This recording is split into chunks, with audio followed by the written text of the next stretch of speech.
This is Coda Radio, episode 86 for January 27th, 2014.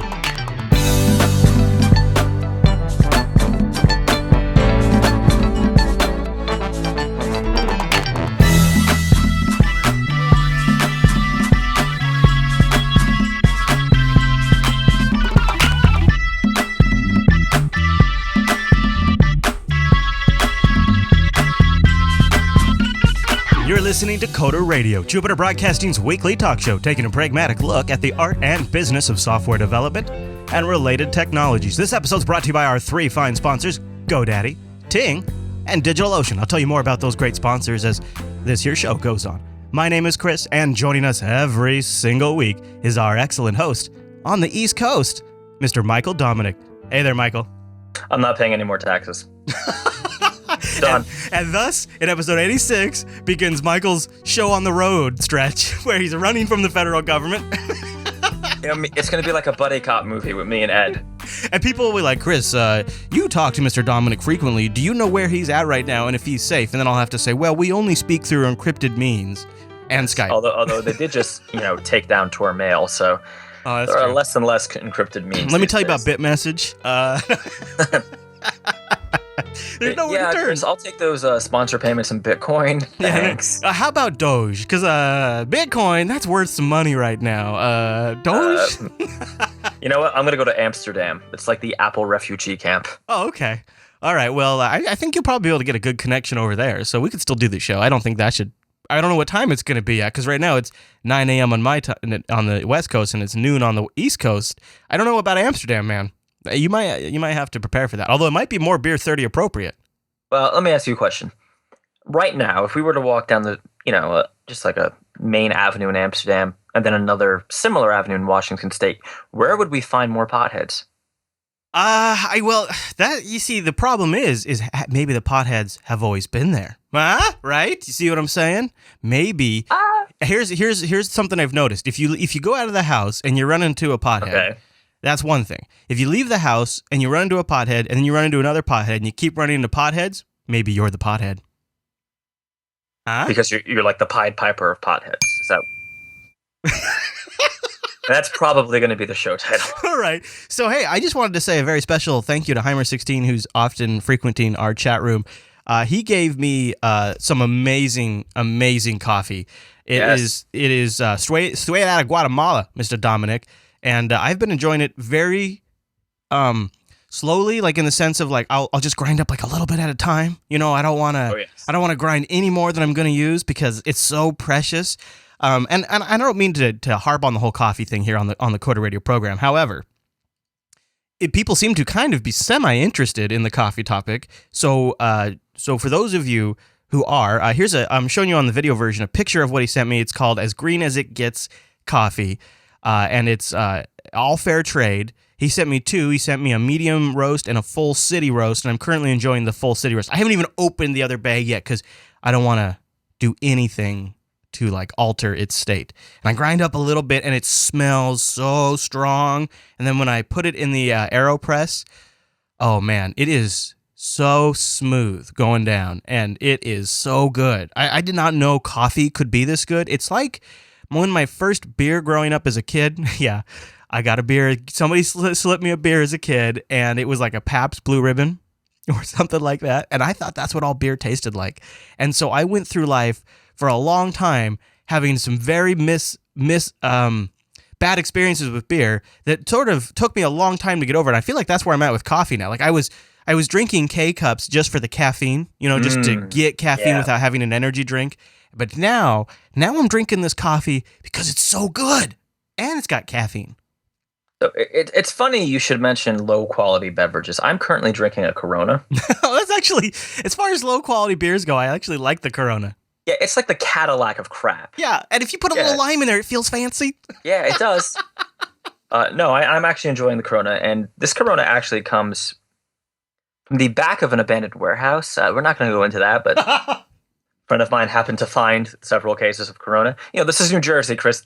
Things get lost off of trucks.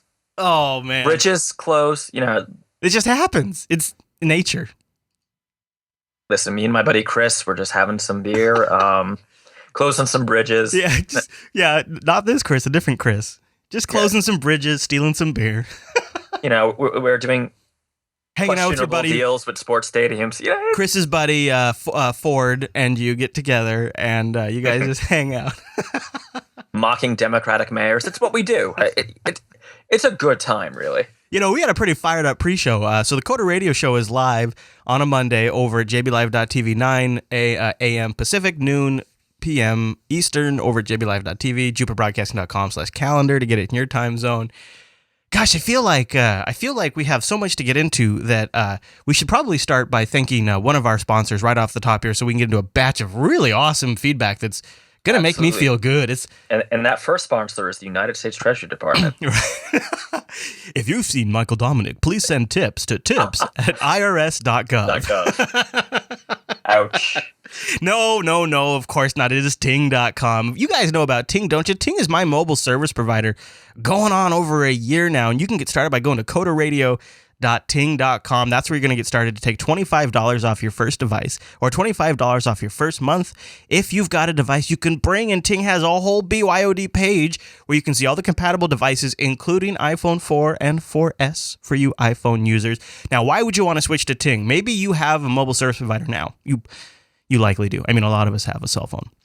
If you don't, well, then it's really a no-brainer. If you do, let me tell you about some of the reasons you might want to switch to Ting as opposed to what you might be with right now. First of all, Ting is focused on the customer in a way that no other cell provider is. At the top of every page on Ting.com, you can find their phone number, 1-855-846-4389. That's Ting FTW, 1-855 Ting FTW. If we were to call them right now, we should do this one of these days. I don't have a phone hooked up. But if we were to call them, a real person picks up the phone, and that person isn't the person that then transfers you to the retention department or the Android troubleshooting department. No, that person that answers the phone is fully up to speed on all Ting devices, all Ting operations, and can solve your problem right then and there. They give you their name, their number, and they take care of you. So let's start with that. That's incredible. That's good for you just to save time. It's also good if you're like Mr. Dominic and you got a team, or if you're like myself and you're building a small team, or if you're even working in a group of 10 or more.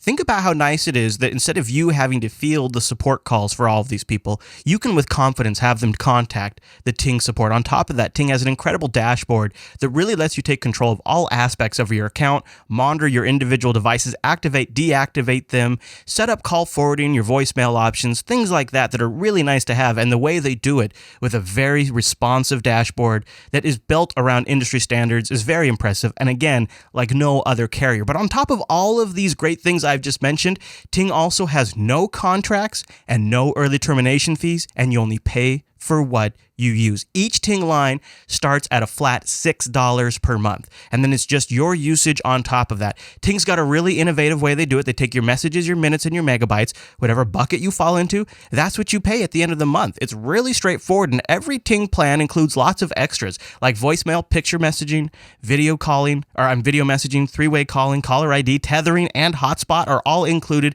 with every single Ting plan. But here's the best part. If you're ready to switch over to a wireless carrier who respects you and who is built around providing good customer service, who doesn't believe in contracts, who has some of the best Android devices that you buy outright and retain the value yourself over the long term, if you're ready to make that switch, Ting will make it easy with the early termination relief program. You can go to ting.com/ETF and they'll pay you up to $75 per line that you need to cancel to get out of your oppressive monopoly-controlled mobile provider now. Go do it. Go to coderradio.ting.com. Those guys are awful, and you know they've been taking advantage of you, and you know Ting is the place to go. coderradio.ting.com. And a big thank you to Ting. Now, going on some long-time Coder Radio support, too. We really appreciate that. So it's always great if you guys support our sponsors. A big thank you to Ting, coderradio.ting.com. I feel like I should always add .com to everything. Now, let me ask you a question. Does Ting run Linux? Because I know Tim Hortons does now. That's right. They do. They have some Linux servers. They do indeed have some Linux servers. Yes. Yeah, not to mention they're pushing out a lot of Android devices these days, too. Lots of Android, which is Linux, my friend. It is Linux. Yeah, I definitely appreciate the enthusiasm, chat room. I don't think going on the lam is a proportionate response, though. What's going on over there? Oh, wait! Michael Dominic has lost it. They're like, oh, you could just, do contracts out of a coffee shop and, disappear. I think that we should all make those businesses fail. Be quiet, you hippie. Ruining everything. All right, should we get to some of our awesome email that we got this week? And I call it awesome because it's so positive for us. Yeah, it's amazing, really. That's my favorite kind, right? Yeah, all right, well, our first email came in from, see, my Star Trek bias is going to... Say Goran? Yeah, it looks like Commander Goran. And I know I'm not, but I don't, maybe it's Gorn? I'm not sure. No, Gorn is also a Star Trek.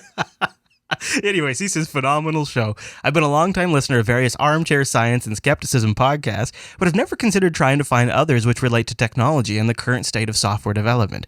After putting the question through its paces on Reddit, I discovered Coda Radio and figured I'd give it a shot on my current lengthy commute. This was about 2 weeks ago, and I've almost listened to the entire catalog.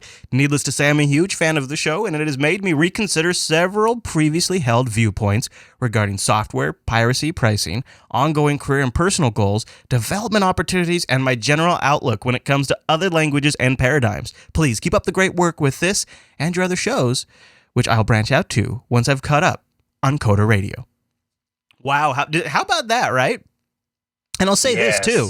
I'll say this now, and I don't know this stat necessarily applies directly to podcasting, but and I've heard from multiple radio DJs that they expect about 1% of their audience to ever write in or call in. Right. And I think that number is probably higher for podcasters because podcast listeners are like a step above radio listeners. They're more awesome, they're more engaged, they're more savvy. At least. Yeah. A step doesn't really. Yeah, that's one giant leap, actually. Yes. But but still, we don't hear from the massive majority, right? It's the massive majority that are silent. So it's cool when you hear people write in and you hear that they're getting a little something out of the show. It makes it all feel so worth it. All right, so I feel so warm and cuddly. Now let's read someone who hates us. So Eric wrote in, and he wants to talk about the CS hate. Now he takes us to task, I suppose, here, and he writes, as a computer scientist student, I thought I could give my perspective on the should I study medieval lit or CS to become a programmer. No. By the way, I just started with the podcast course in Middle English Lit. Very fascinating stuff. He says, I think the podcast is perhaps slightly one-sided on this issue. Oh, geez. Here we go. Hello, everybody. Okay. So he says, one thing I have noticed is that, as Mike says, it seems like the quality and range of computer science is very large. From what I hear on the podcast, it seems like there aren't enough good CS programmers in the U.S. Oh, hating across the Atlantic. It seems like all they teach is trig and calc and Java. In my 1.5 years as a computer science bachelor program at Stockholm University, we have had courses in Java. What? I just said but that's not Germany.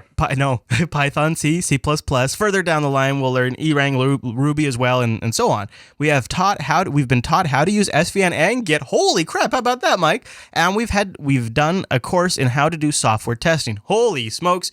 We also have those theoretical courses in logic, theory, and discrete math, algorithms, and data structures. So I'd like to say that we have hi there.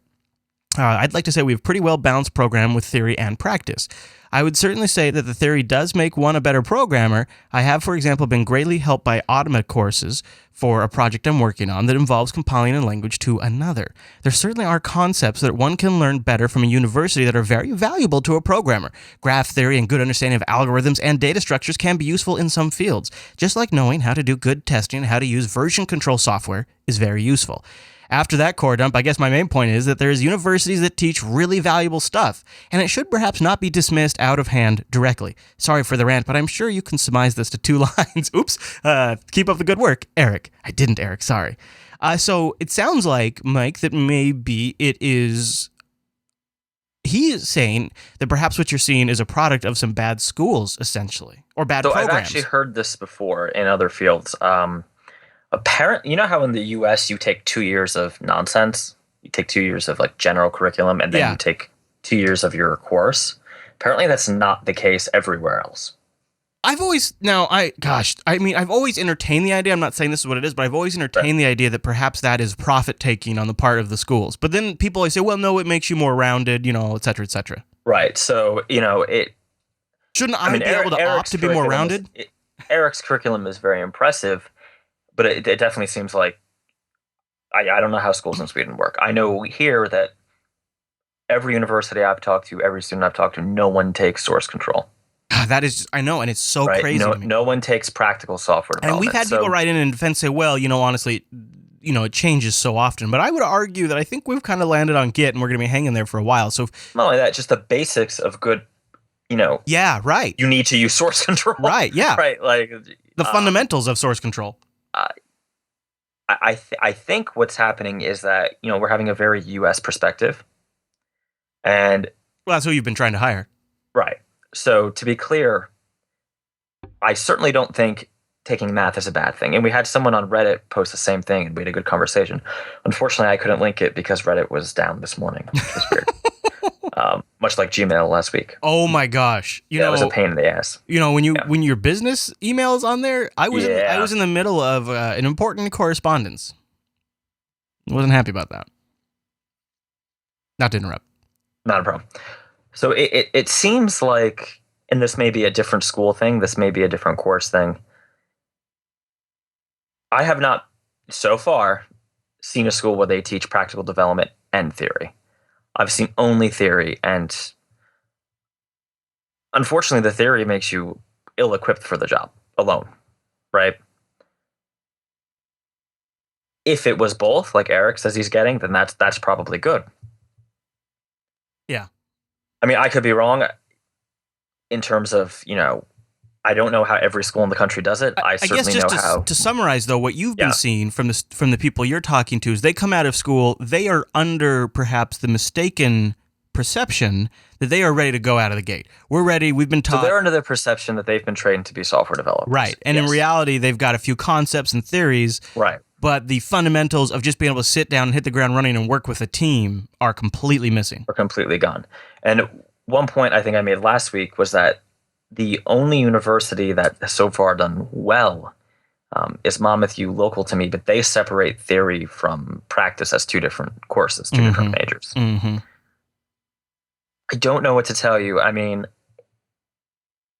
it could depend on the schools. I know one of my my PM there took a science course, and he said it wasn't like that. Oh, hi there. I've always found. I also know that my phone likes to ring. Well, here, I'll mute it so we don't put their number on the air. So I have found too that I think sometimes it happens in the U.S. because you can have the old graybeard teachers who have been around for a long time, and they can run their tenure teaching the theory and the concepts, and then the young whippersnapper professors are supposed to teach the practicals, and it's up to the student to figure out which ones are which and how to take them. I guess. I mean, I don't know. Maybe that's part of the problem. Does that sound possible? The one common thread I'm seeing is that they have what they call capstone experiences at the end of their senior years, which is okay, now you have to learn how to do the job. But you're not going to learn that in, 2 months or whatever. I just don't, because so everybody who's argued that the theory is important seems to think that, takes the practical stuff as a given, right? I guess so. They just figure, oh, you'll get there, and within a day or two, you'll have it all figured out. Yeah, I mean, to me, I don't really care if you can make the for loop run faster if you've now broken Git and it takes me 2 days to fix the source control. Mm-hmm. Right? Because maybe it depends on your area, what you're doing. Maybe it depends on it may just be the school, right? Because I've actually heard similar things in different programs outside this country where they're a little more focused. Yeah. And for sure, I think we've probably not held the students themselves to task enough for this. On some level, it is their personal responsibility to kind of keep up. That's true. And it seems like, I don't know, it just seems so obvious to me that with so many open source projects out there that need help, there's so many, even if they can't go get an internship, they could go work on something. They never even have to leave their house, and they could get practical experience while they're taking the course. And it just seems like if you're a self-starter, you might just go seek that out on your own anyways, regardless of what the school's teaching you. Right? I mean, maybe So I have a hard time with the concept of these kids go to school, they spend, what does it cost to get a 4-year degree now? Right. 6 figures? Yeah. I mean, is that, and they're totally ill-equipped for a job. I do lay some of that on the school. Yeah. Especially when they're being told, go to college so you can get a job, not so you can be a better person, not so you can learn, higher math and know how to think better. Now so you're more rounded. Right. And this goes back into the argument of, vocational education versus more of a humanist thing. And it's almost irrelevant, right? At the end of the day, different schools are so wildly different from each other that it doesn't matter. True. With different programs, different motivations, different employees, it's... You're never going to get... one thing, yeah. I mean, the one thing I would say is it's certainly... if your argument or anyone else's argument is, well, they have to do a lot on their own too, I agree with that, but then I have to question the value of the degree. Why are you spending that money? From their perspective. Mm-hmm. Right. I mean, if you're totally incompetent when you come out after spending $100,000... doesn't matter how rounded you are. Yeah, I mean, okay, so yeah, I mean, and that's the thing. So is it just that you have to go to Berkeley or UC State, right? Like the big, the big tech schools to be good? Maybe. But to me, if I was the dean of a school, I would see that I'm selling a product. Mm-hmm. And right now, of what I've seen so far, the product isn't very good. Well, I got some good news for you. You want some good news? How about that? That might cheer you up. Okay, all right. Well, Fry writes in, and he says, "Good morning, Chris and Mike. I wrote in Dakota Radio a couple months ago about a job opportunity working with IBM RPG Ivy. I don't know what that is, but it sounds pretty cool. And it's got IBM and RPG in the title. I forget now what that was." He says, "I got lots of feedback from you and the community about whether I should accept the job if it was offered. I'm happy to report that I got the job, and I'm starting in a week from today." He says, "I'm happy to report that I got the job." And I'm taking a 19% raise for my .NET position I currently had. That's awesome. Thank you all and the Jupiter Titans. Okay, I don't know if Titans is gonna work. I like Titans. Well, it's a Saturn moon. It's not a Jupiter moon. I realize this. But he says, "Thank you very much for the advice. I'm not sure I would have taken the job without a nudge from all of you, but now I couldn't be happier. Thanks again, Fry." That is some awesome feedback. That's some follow-up right there. That's great. Good, yes.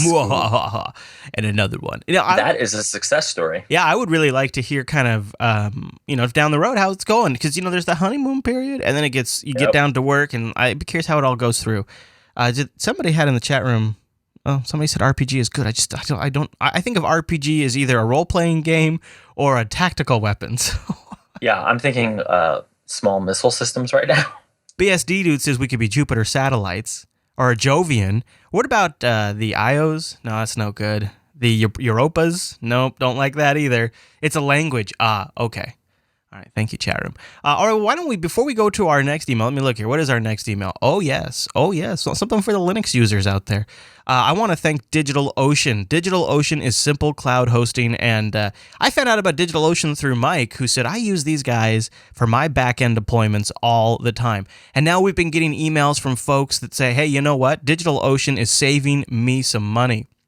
In fact, we got a note right here from Garrett, and Garrett wrote in, and this is I'm loving these stories. Garrett wrote, he says, "I'm currently running a very low-budget website on DigitalOcean. The promo code you shared saved me 2 months in payments. Thank you very much." And we have somebody in the chat room right now who is running his webmail on a DigitalOcean instance, so that's pretty cool. People come up with all these different use cases for their DigitalOcean droplets. So what is DigitalOcean? Well, I started to tell you a little bit about it. DigitalOcean is simple cloud hosting. They are dedicated to offering the most intuitive and easy way to spin up a cloud server. Check this out. Users can create a cloud server in 55 seconds, and pricing plans start only $5 a month for 512 megabytes of RAM, a 20 gigabyte SSD, a CPU, and 1 terabyte of transfer. And what is so awesome is that's a quantified cost right there. Boom. You know exactly how much a terabyte of transfer is going to cost you every single month, and it's $5. And you get that 20 gigabyte SSD, and that actually really is noticeable. I'm on my Archbox up there all the time, installing new packages, updating things like that. Boom, boom, boom, flips. You just flies right by. You combine that with their bandwidth and those SSDs, it really is rocking. Like me, I've gotten to now, I'm like, I'm like 47 seconds. I can create a cloud server in 47 seconds. Now, most users, 55 seconds. So you see what you can do. Maybe you can beat my record. You let me know. DigitalOcean also has data center locations in New York, San Francisco, and Amsterdam. Their interface has a simple, intuitive control panel, which power users can replicate on a large scale with the company's straightforward API, which is fantastic. But it doesn't just stop there. DigitalOcean also offers a vast collection of tutorials in their community section on their site. You can go in there if you've got something you want to do and you have an idea of what technology you want to use, but you want to read through somebody's guide to set up your DigitalOcean droplet. Their community is full of that kind of good information, and you can submit your own article to the community, and if it gets published, you'll get paid $50 per piece. That's pretty awesome. And here's the best part. Coder Radio listeners can save $10 or can get a $10 credit. I'm sorry, you'll get a $10 credit, which will get you that server for 2 months if you get the $5 rig, which I've been running now. I look, it's been quite a while. And you know what else? It has not had a single issue. It has been rock solid perfectly this entire time, which is awesome. I really want to say that between the performance and the reliability, I have come to depend on my DigitalOcean droplet, and you can too. And you can get started by saving $10. Just get this promo code CoderRadioJanuary when you check out. Put that in there, and then give you a credit. You'll get 2 months of DigitalOcean hosting, or you can get a bigger machine and try it out for free for a month and just see what you think. They also offer hourly pricing if you want to just test an app on a public server and have people bang on it, or a website, something like that you're working on. It's a lot of great options. So go over to DigitalOcean.com and use the promo code CoderRadioJanuary. CoderRadioJanuary when you check out and get a $10 credit. Try out a $5 machine for 2 months, and a big thank you to DigitalOcean for sponsoring the Coder Radio program. All right, I teased it a little bit. We have an email here for the Linux users like me. It's Karim? Karlam. Is there an L in there? No, just Karim. Maybe Kareem? No. Kareem? Oh, yeah, I bet it's Kareem. Yep. So he says, I bet everybody loves it as I see her try to figure that out. He says, I'm asking this from a pragmatic standpoint and not from my idealist purist, so keep this in mind as we go forward. Hi, Mike and Chris. I have worked with .NET for quite some time, and I love the framework. When I learned about Mono back in the .NET 2.0 days, I got very excited and followed the severely lacking project with complete dedication with hopes that someday Mono would catch up to .NET and I could continue to develop in my favorite language, C# and ASP.NET, on my favorite platform, Linux.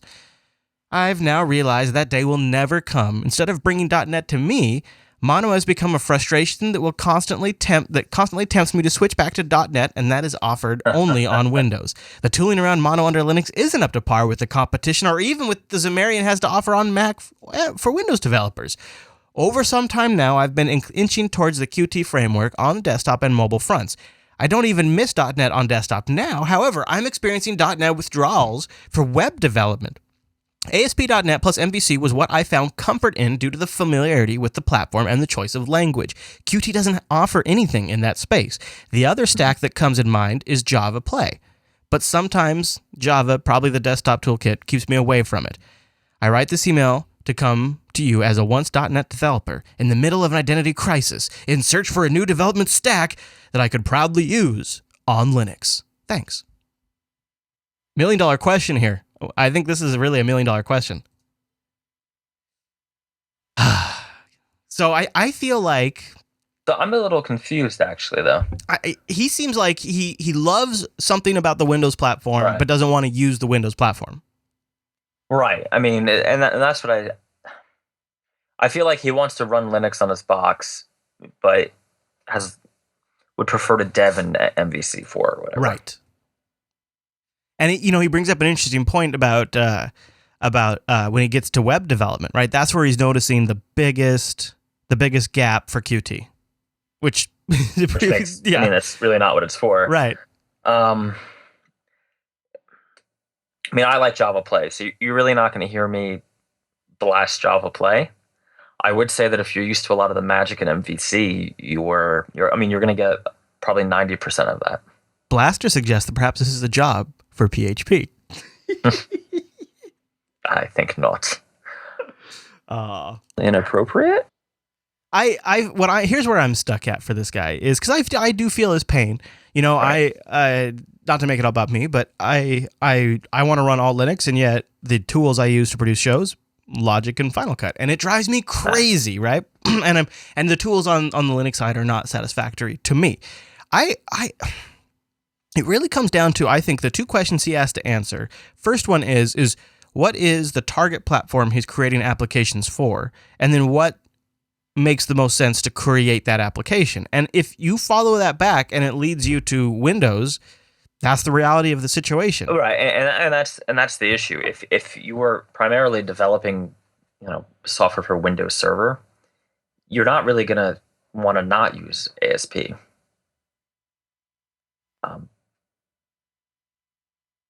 I had this issue. This is going to start a flame war, but do it. Bring it. We've actually stopped offering Azure services for a couple of reasons. Some of them are selfish. I mean, having to maintain two or three tool chains was difficult. We never really stopped offering Rails. We just offered other things in addition to it.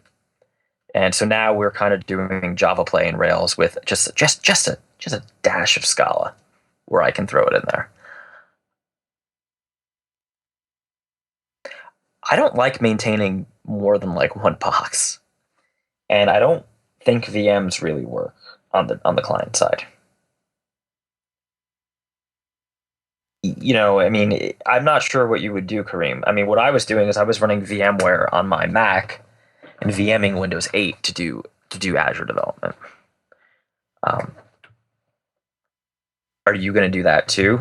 I mean, there are lots of problems with that. You could experiment with Steam streaming like the chat room is suggesting.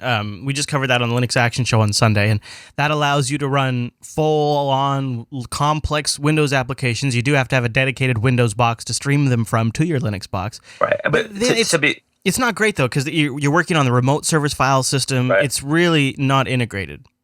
Right, and to be fair, I'm just going to call you Kareem because I think that's how your name is supposed to be said because it's spelled that way. The issues I had with ASP, you probably like, right?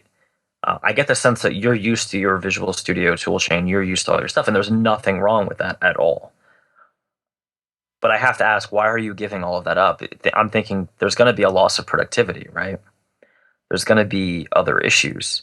Maybe it's what I feel. Like I honestly feel this niggle in the back of my head that if I had something dependent, I'm nervous to having stuff dependent on the Mac platform because I feel like Apple could change that up. The Windows platform, in my mind, you'll probably disagree with this. I believe its sunset as a popular development target has already happened. We reached peak Windows a while ago, and now we are in the decline. I cannot think of a single compelling Windows application that's come out. Is Azure part of Windows? Well, this is the area. So that's kind of what it comes down to. This. Right. You brought me to my next point is if that's his development target, then that's what he should go for. If he wants to focus on mobile and other desktops and just the desktop in general going forward, he probably should stick with Qt. Well, he's obviously doing web development. I mean, he mentions ASP.NET, MVC, he mentions Java Play. So that he's not doing client-side development anyway. It seems like he wants to run a Linux box, but he's a trained .NET developer. And that is not a situation that's rough. I know 20 people are going to write in about Mono, but that's not ideal, especially if he's charging people for these services, right? I don't know. I is Azure compelling?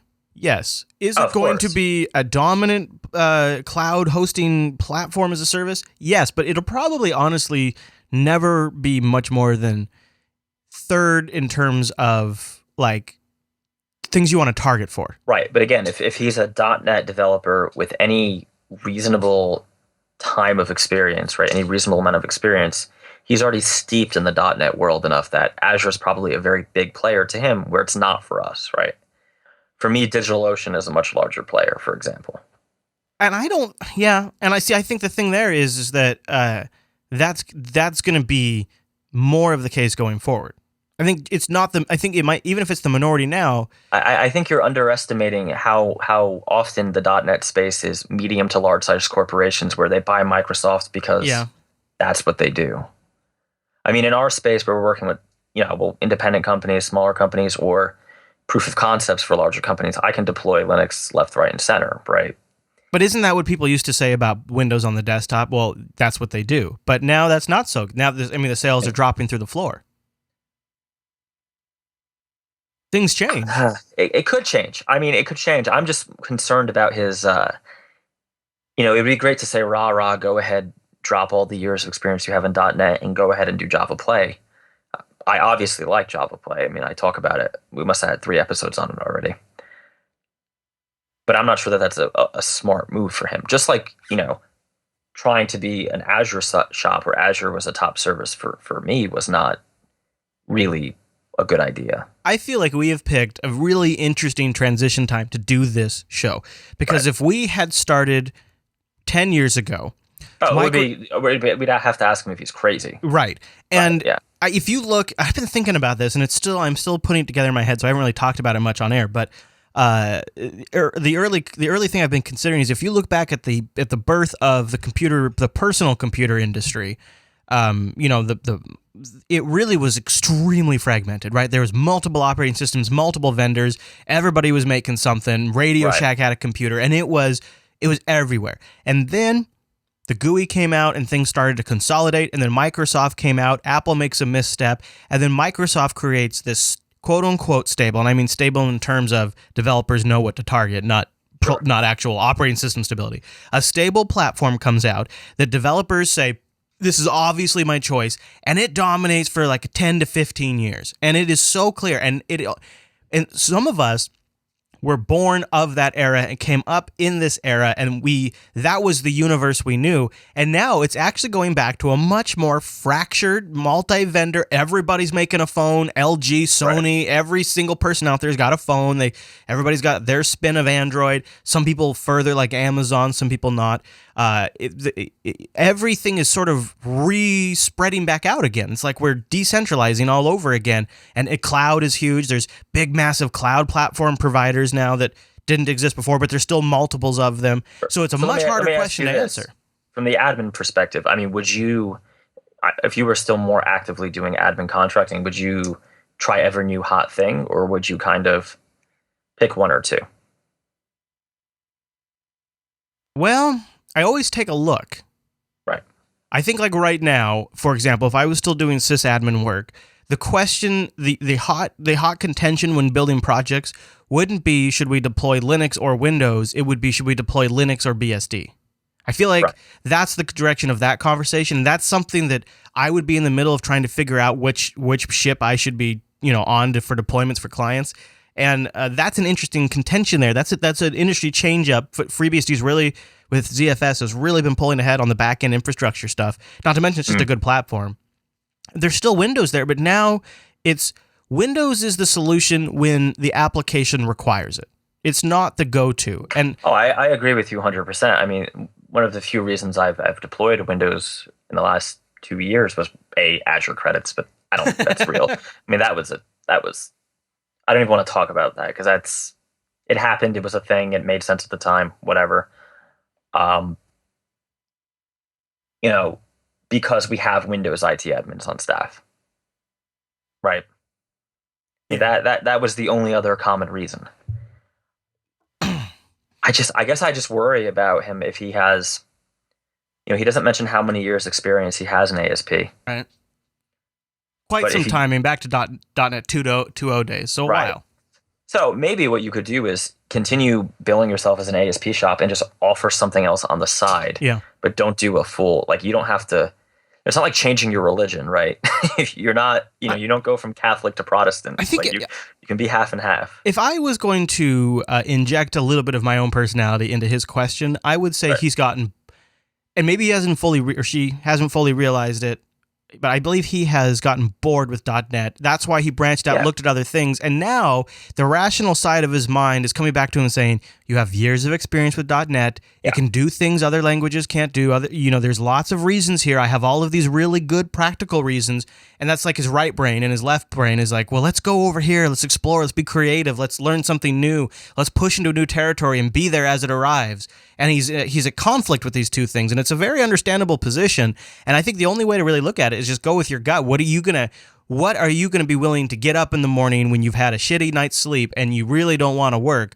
What are you going to be willing to work on? And go that direction, because that's really at the end of the day what matters. Yeah, and I guess I'm just a little more conservative at heart. I would say, can't I do both? can I keep the safety of all these .NET clients? Although he may not be a contractor either. I mean, I think we're both putting a lot of ourselves onto him. Like, I'm worried about losing revenue. Right. I'm worried about losing business. And I'm worried about not wanting to get up in the morning. and that's kind of how you are. I'm like, I look at Google spreadsheets and I cry, and you want to find your bliss, you dirty hippie. Hey man. Yeah. Kareem, we have not been helpful. I would say, however, if you are going to try something new, Java Play will not be such a culture shock for you. Right. But I would also say, for the love of God, use IntelliJ instead of iClipse or Eclipse are both bad. Use IntelliJ. There you go. All right, well, I want to tell you about something else that gets me out of bed in the morning if I'm lucky. Whoa, this is a family show. And that's Danica Patrick over at GoDaddy.com. Danica's back to celebrate the Super Bowl, and GoDaddy's got a fantastic deal for Coder Radio listeners. Use the promo code. Get ready for this one. It's going to save you 30% off. 30 deal 2. First the worst, second the best, 30 deal 2. That's right. Go over to GoDaddy.com and save 30% on anything new in your shopping cart. Mr. Dominic, did you know that GoDaddy is now offering a hosted Office 365 solution that includes like full-on Office, Exchange, and all of that stuff? And this, for me, is Microsoft product delivery done right, where you go with a reseller who gets you a better discount than what you can get. By the way, you also can take 30% off that.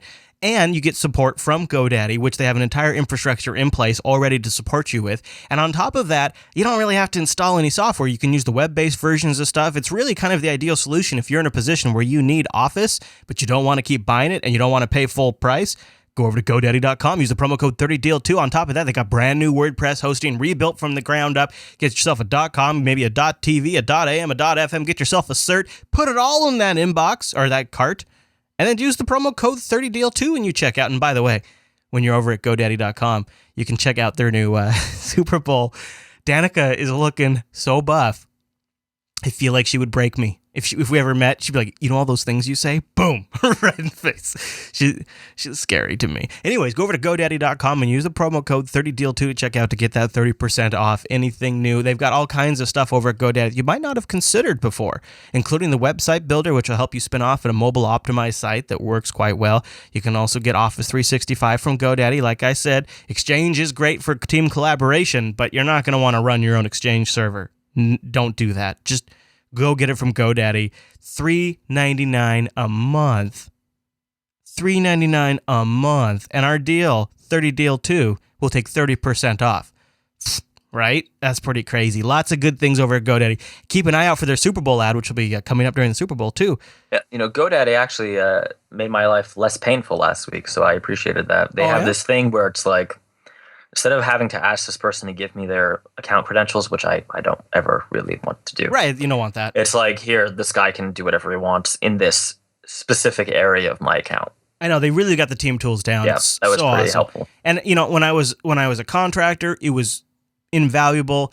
And now that we're doing stuff for JB, we got, like Alan's got a whole bunch of permissions on stuff for the back end stuff. We can give it out like that and not worry about the security because they have all of that managed. And if we ever stopped working with somebody, we just drag it out of that folder. Boom. It's like they've thought about this stuff. Maybe that's why they're the world's #1 domain name registrar. It's go time. Go over to GoDaddy.com and thank you to GoDaddy for sponsoring the Coder Radio, a program. I likes them. All right, Mr. Dominic. So that brings us to a topic that we don't have a lot of time left for. Yes, I don't know. Do we want to wait or do we want to have a nice, thick, juicy show? What do you think? Do you feel like you want to go to? I mean, I'm down for it, and we can just go as long or as short as you want on it. Do you want to just do it like that? Yeah, I'm down. I mean, okay, I can't imagine us going super long. Okay. So you called it Processes 2.0. Are you kind of rethinking the way you're doing some stuff? So I'm a big fan of Agile Haterade. Yeah.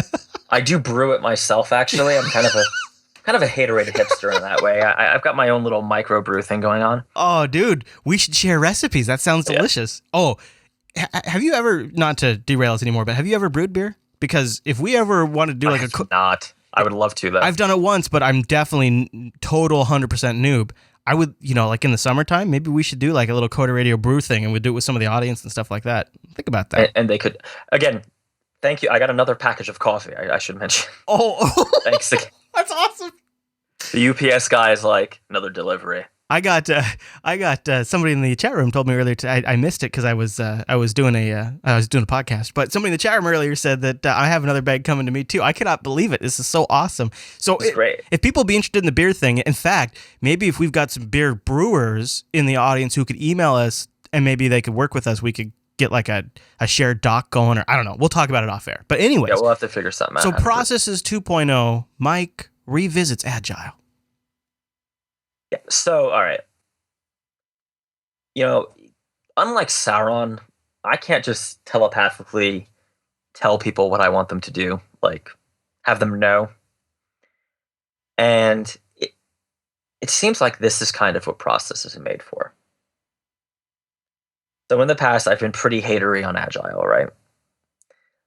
And I stand by most of that haterade still. In fact, almost all of it. The reason is Agile just isn't super effective in the type of development I do. Only because you often don't have you can't often adjust the budget, right? But I need a way, and I've been needing a way to kind of streamline things.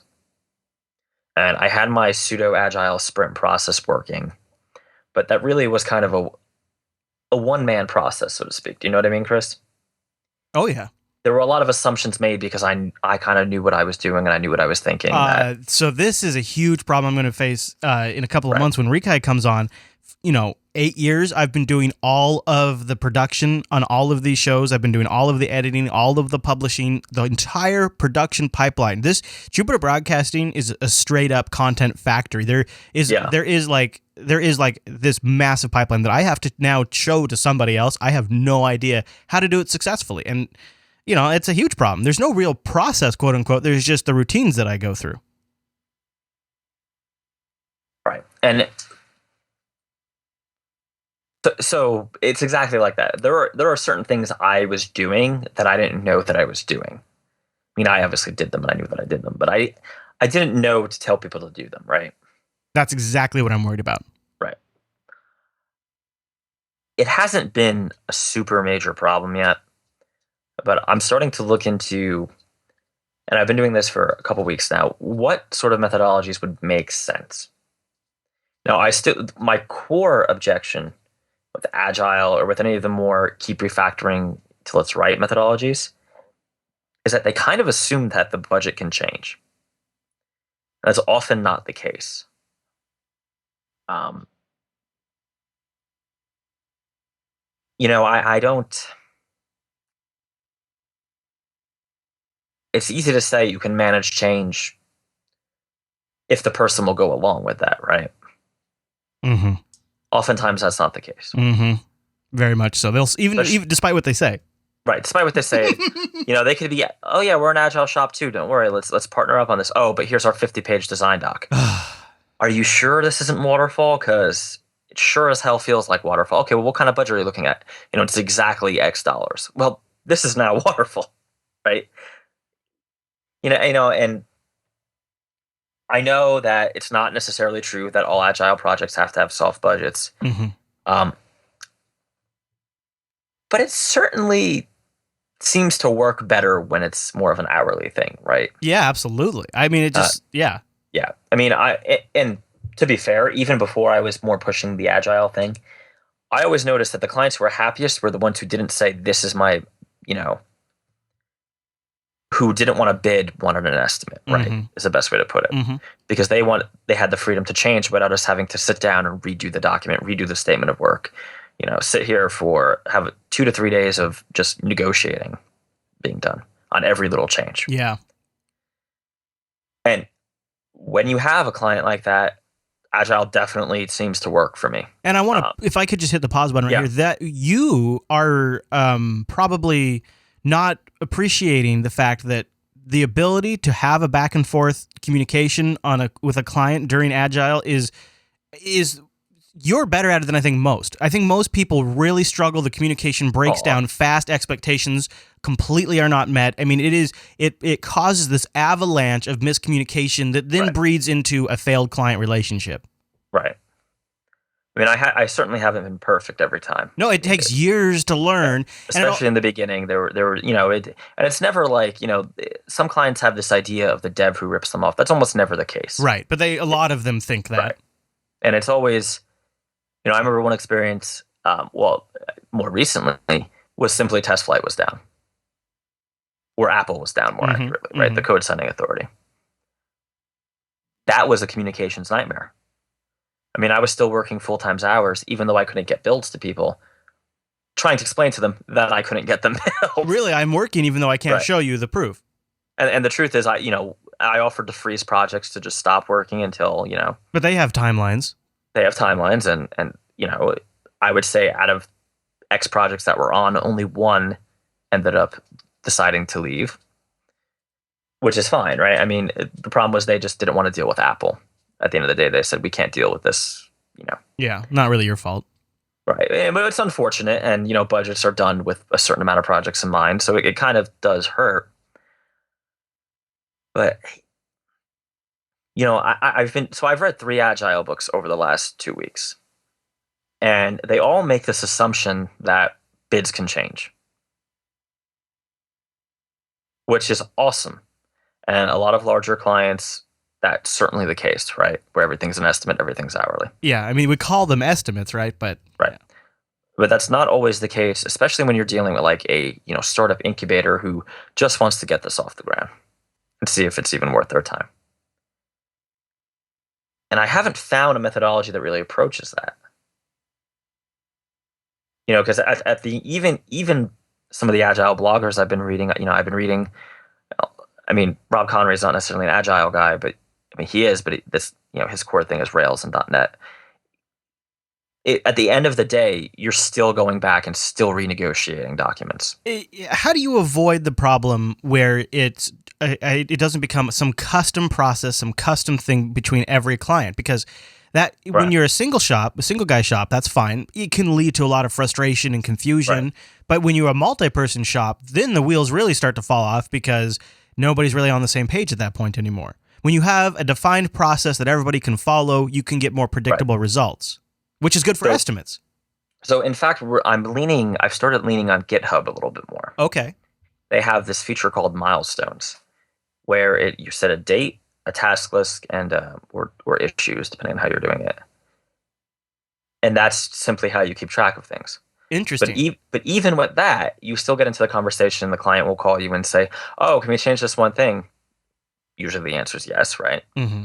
But the problem is, yeah, but that's going to have to go at the end of this milestone for the next month, right? You're still having to manage that change. It gives you a quantifiable thing to say we have to accomplish, though, and that's a huge advantage when you're trying to communicate with somebody who's not very technical. Right, and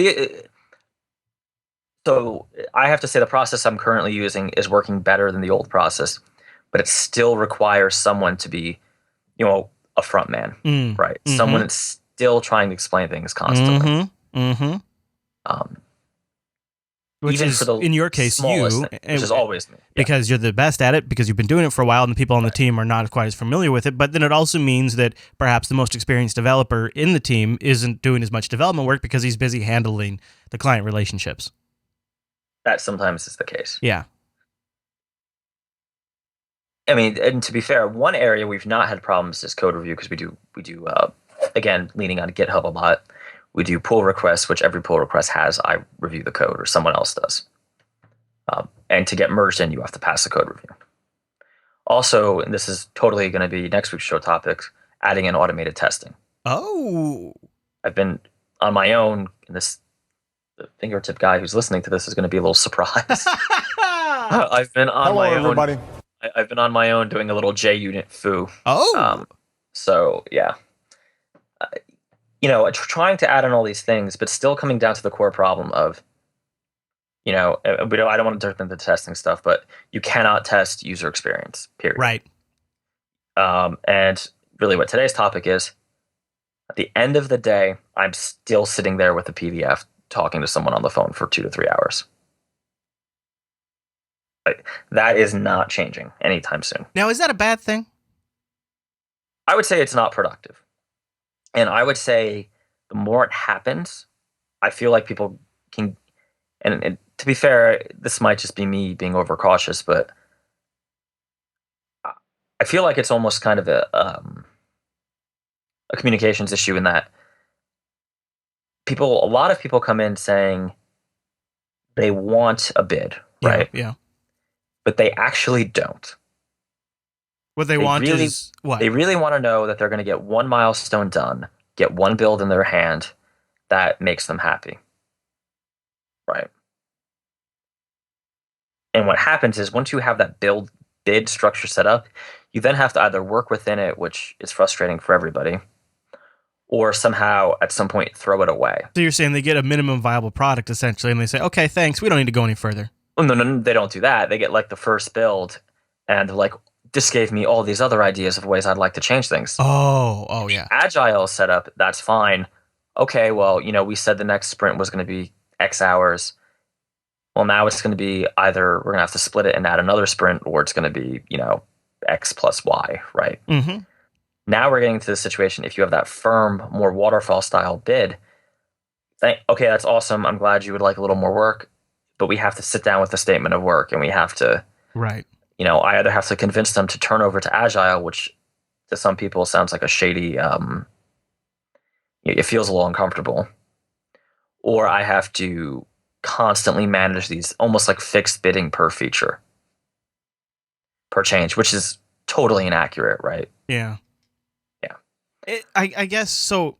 I mean, if you take it to its logical conclusion, it's hard to quantify the value of that contact time with the client, though. Like right. That generally breeds a happy client relationship, and then that means somebody who pays you. So it's not necessarily all bad if it's.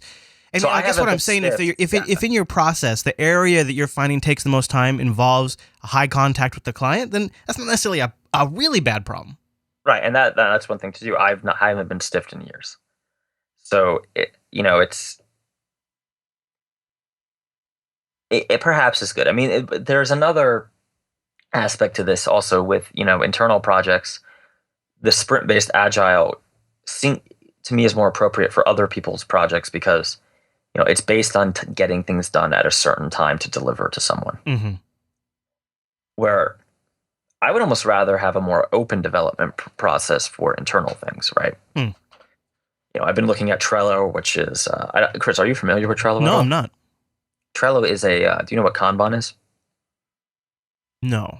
Okay. Kanban? Kanban is a different type of agile, right? Kanban? Bon. Okay. Yeah. Okay.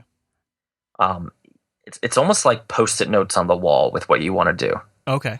And you kind of just work like that. You talk to them. Trello takes that to its crazy ass web-based conclusion. Oh boy. Where you can have a threaded conversation, upload screenshots, little, I think even media, stuff like that. And it's kind of awesome. And, it's something that I think is really helpful. I'll give you a perfect example. Last night on Twitter, someone tweeted me about CodeJournal. They love the new update, fixes a lot of their problems. By the way, there's a new update that fixes a lot of the issues and adds a little cleaner look and some additional feature changes. So is Trello.Trello.com? Is that the right? Yeah, I think that's correct. Organize anything together. It's by the Fog Creek guys. So Joel Spotsky, his old gang. Okay. I'll link to that in the show nizzles. You like that? You like how hip I called the show notes? Show nizzles, dog. All right. Well, I didn't mean to interrupt. Go ahead. Keep going. Yeah. I lost my trail. Oh, so we got this feature request. Hey, it doesn't seem to work with two-step authentication. Is this a bug? No, it just doesn't work with two-step authentication at the moment, right? So in the Kanban model, we could more put two-step auth as a card and have a more open discussion about it.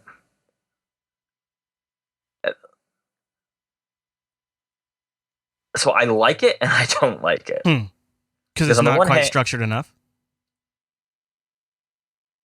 Well,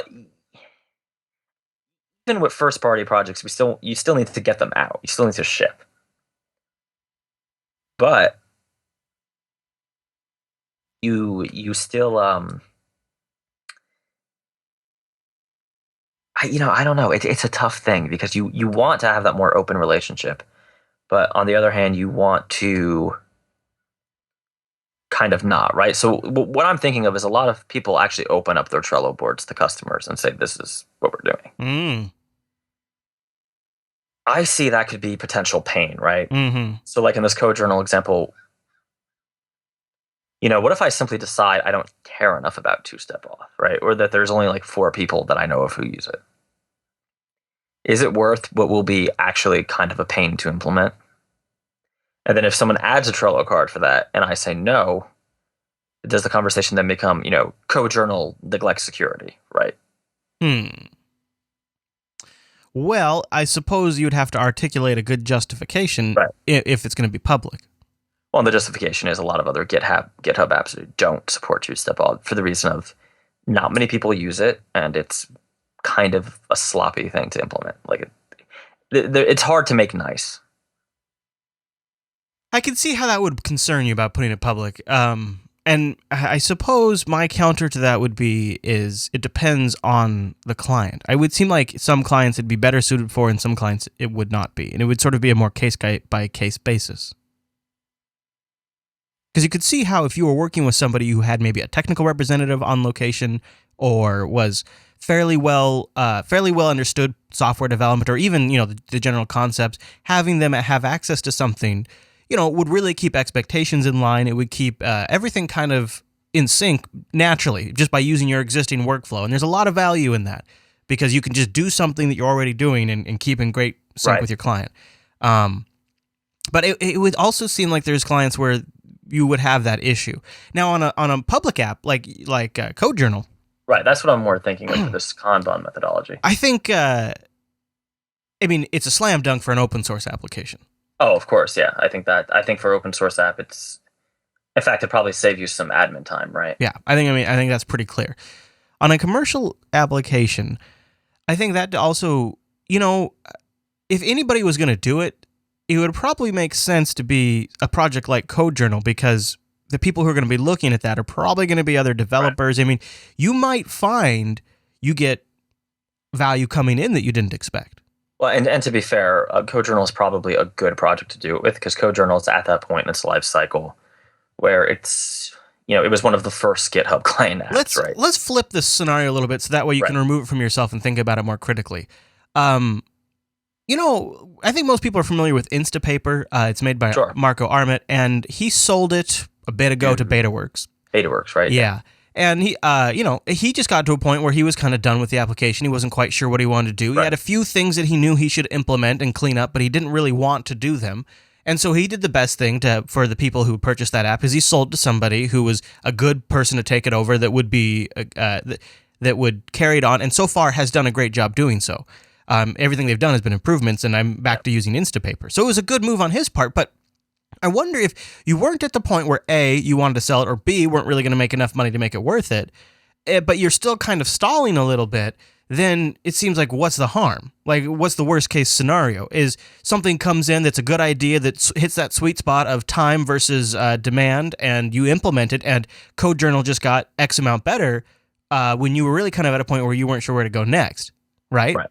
And it also helps you gauge interest and demand a little bit, too. You can get a sense of community participation and translate that eventually to demand it to some degree. That's possible. I think the Instapaper case, I guess it is a very similar case, actually, because it did well in its category. It was one of the first in its category, and then it got harangued by a bunch of free competitors. This is what I'm thinking. Right. It's almost... obviously, Instapaper on a much bigger scale, but it's almost the exact same situation when you think about it. Maybe. Hey, BetaWorks, why don't you give me a call? Yeah, there you go. I'll take however millions of dollars you gave him. The problem solved. I'll take half. Well, but if that's not an option, then this could be an interesting competitive advantage, even. If there is, really, because there could be some smart folks from the Coder Radio audience that jump in there. Right. And, Although I can see the cards already. Linux. Yeah, I know, Ubuntu, right? Yeah. That's very true. Not a problem. Somebody then needs to moderate this, That is very true. You will get a lot of that stuff that you're like, yeah, not a bad idea, but not really the focus right now. Right. I don't know. It's funny because what I've kind of been doing with Code Journal is, it's been in a bundle. It's been here and there doing other weird side things outside of the Mac App Store, and it's still in the Mac App Store, of course. Mm-hmm. And I've just been trying to update it to keep up with GitHub and clean up the interface a bit. Yeah, isn't that interesting? And unfortunately, keeping up with GitHub actually requires about as much work and time you have to put to it, right? a good. Yeah, I mean, I made a few significant changes that I like, but nice. Really, maybe that just goes to building something on somebody else's service is kind of. But the problem a is tough situation. Git is a great thing to build stuff around. I mean, for sure. Yeah. Yes. I mean, the most common feature request I get is bring the gist functionality back. Oh, well, I could understand that actually. Yeah. And I just don't know, if let's say we did a Trello board, right? Or even an open source project did a Trello board like this, tried to do like this weird public Kanban thing. Yeah. Would that make sense? I mean, would it just be a deluge of Me Too comments? Yeah, well, I suppose if you had a little control, or if you just maybe didn't open it up to everyone, because you would get a lot of that. But if you had some way to, maybe somebody emails you and then you bring them in, or like you toss a few threads back and forth, and maybe instead of having hundreds of people, you have 50, 60 people. Right. I don't know. And you'd always kind of. I mean, you could also open it up. That's the other thing you could do is like. You could open up for periods of time. Even here, like you say on the show, hey, we have this open for a little if you'd like to get involved, and then close it down, and then let that settle for a bit, see if anybody needs to be weeded out, give it time till you're feeling good again, and then open it up again for signups for a little bit. You could do things like that, too.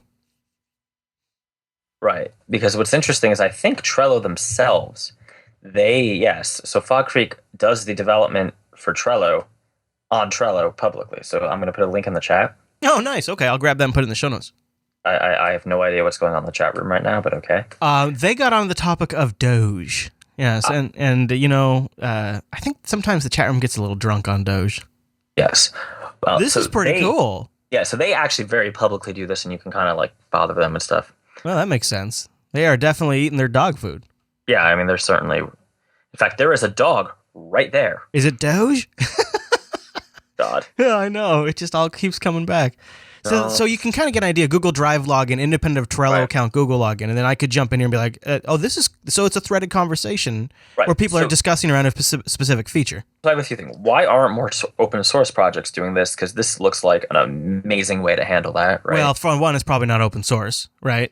So I don't know. Trello? I don't know. No, you know what? It's probably not. Let me see. I'm on their tour page. Let's see, and it's all free. Trello is free and forever, but doesn't say free as in freedom. Free as in crack. Oh. It doesn't say free as in freedom. But so that would be one thing. The other thing is, they have mailing lists and whatnot, I suppose.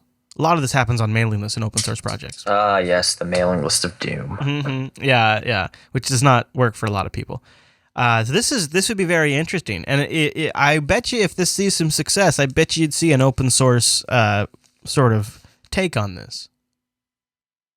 Good for them for doing it right out here in the open. It's actually pretty interesting to see what people are thinking about these features. Yeah, it is interesting to see the developers' response. Yeah, and if I was closely, especially if I was dependent, I'll give you an example. If Telestream had something like this for Wirecast, oh my God, I would be such a happier camper.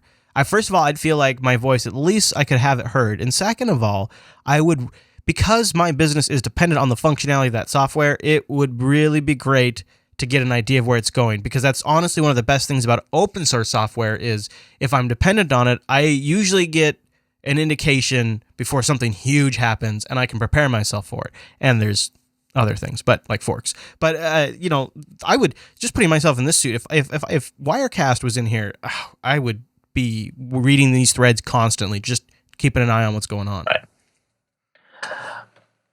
Right. Indeed. Could be a way to make happier. Could be like a new sort of value add in a sense. You buy the app, you get access. I don't know. It just seems like, I'm not even thinking like for my use personally, just for the wider audience. If you were doing an open source project, why wouldn't you put this on Trello? And maybe the answer is because people are obnoxious and it's just another way for people to bother you on the internet. Maybe that's the answer. Hi, Puppy. Maybe, yeah. Well, all right, Mr. Dominic. So let's wrap her up. Okay, so we have links to Trello if you guys want to check that out in the show notes, as well as links to other stuff we talked about. And just a quick reminder that you can join us live here on the Coder Radio program over at jblive.tv Mondays, 9 a.m., noon Eastern, and hang out in our chat room. You can talk about Doge. I mean, most of the time they're on topic, and you also get to help us title this episode, which we vote on at the end of every show. Mr. Dominic, if folks wanted to track you down and follow you throughout the week, where should they go? They can find me at dominicm.com. Very nice. You know what? I'll put a link to that in the show notes as well as our social profiles. You can follow me on the Twitters over at twitter.com/ChrisLAS. Check out the network on Instagram, instagram.com/Jupiter Broadcasting. We've got all kinds of pictures going up there all the time. All right, everyone. Well, thank you so much for tuning this week's episode of Coder Radio. We'll see you right back here. Oh, by the way, email us, coderradio@jupiterbroadcasting.com. Sorry. All right. We'll see you right back here next week.